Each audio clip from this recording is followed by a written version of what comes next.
Howdy everybody, it's Dani. Hola, soy Dani. I'm so glad to be with you today.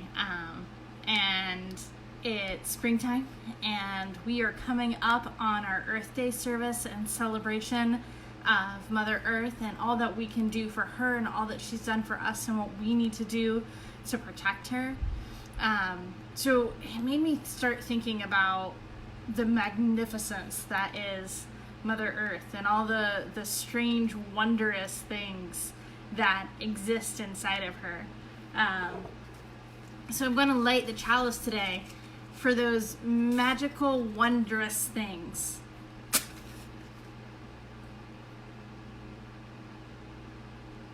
One of which is fire. Fire is pretty magical if you think about it.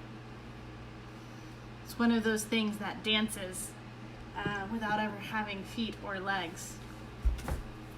So today, under that theme of magic, I was feeling a little bit silly. And I was walking around my house and I was thinking about magical wonders. And I picked up a book by one of my favorite authors, Newt Scamander, Fantastic Beasts and Where to Find Them. And when I picked it up, I was looking through it. I was kind of captivated for a minute about the description of how beasts came to be categorized. And it's such an interesting experiment in the magical world of Harry Potter. So I'm going to read to you a little bit of the essay because I thought it was pretty great. The definition of a beast has caused controversy for centuries. Though this might surprise some first-time students of magozoology, the problem might come into clearer focus if we take a minute to consider the three types of magical creatures. Werewolves spend most of their times as humans, whether wizard or muggles. Once a month, however, they transform into savage, four-legged beasts of murderous intent with no human conscience. Centaurs' habits are not human-like. They live in the wild, refuse clothing, prefer to live apart from wizards and muggles alike, and yet have an intelligence equal to theirs. Trolls bear humanoid appearance, walk upright, may be taught a few simple words, and yet are less intelligent than the dullest unicorn and possess no magical powers in their own right, except for the prodigious and unnatural strength. We now ask ourselves, of these creatures, which is a being, that is to say, a creature worthy of legal rights and a voice to bear governance in the magical world, and what is a beast? Imagination is pretty great, and discovery is pretty great, and one of the things I love about Harry Potter and Newt's adventures and Fantastic Beasts is that he goes about it with a sense of wonder, and he has appreciation for animals, and what's fun about this book is that they're cataloged just like real animals are. I think about the Niffler and how interesting it is, and its resemblance to the platypus, which is a mammal, but it still lays eggs. And there's some really magical creatures on Earth. But while we're playing in our imaginary brain, I thought I'd also share with you a couple of my favorite magical creatures. The fire crab. The fire crab is pretty great.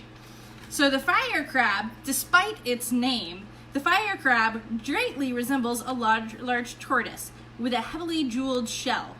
In its native Fiji, on the stretch of coast has been turned into reservation for its protection, not only against muggles who might be tempted by its valuable shell, but also against unscrupulous wizards who use shells as highly prized cauldrons. The fire crab does, however, have its own defense mechanism. It shoots flames from its rear end when attacked. Crabs are exported as pets, but a special license is necessary. How cool is that, right? And then there's the bowtruckle. So I actually keep a bowtruckle on top of my television. Bowtruckles is a tree guardian creature found mainly west of England and southern Germany and certain Scandinavian forests. It is immensely difficult to spot, being small, a maximum of 8 inches in height, and apparently made of bark and twigs, with 2 small brown eyes. The bowtruckle, which eats insects, is a peaceable and intensely shy creature.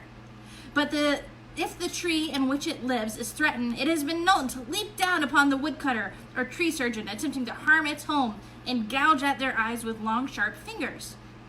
An offering of woodlice will placate the bowtruckle long enough to let the witch or wizard remove wandwood from the tree. Magic is cool, imaginations are cool, creatures are cool.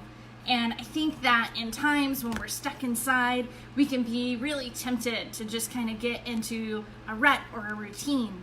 And what the magic of Harry Potter and the magic of the earth that's all around us can remind us is that we can go anywhere inside our imaginations and discover things that are incredible. A trip on the internet to National Geographic, which has been doing daily shows every day, can show us interesting things about creatures that we never knew. There was a whole thing about frogs today, and I didn't know any of the stuff about frogs. So we can still take trips even though we're stuck and we're physically distancing. And I want to give you a challenge because I want to challenge your imaginations, and I really know that you can come up with some amazing things because we did a little bit of this on Kids Connect with storytelling. I want you to create a magical creature, and I want you to tell me where it lives in the world and tell me about its habitat.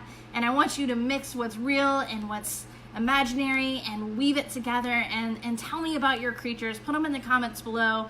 I want to know what your imaginations can take flight with.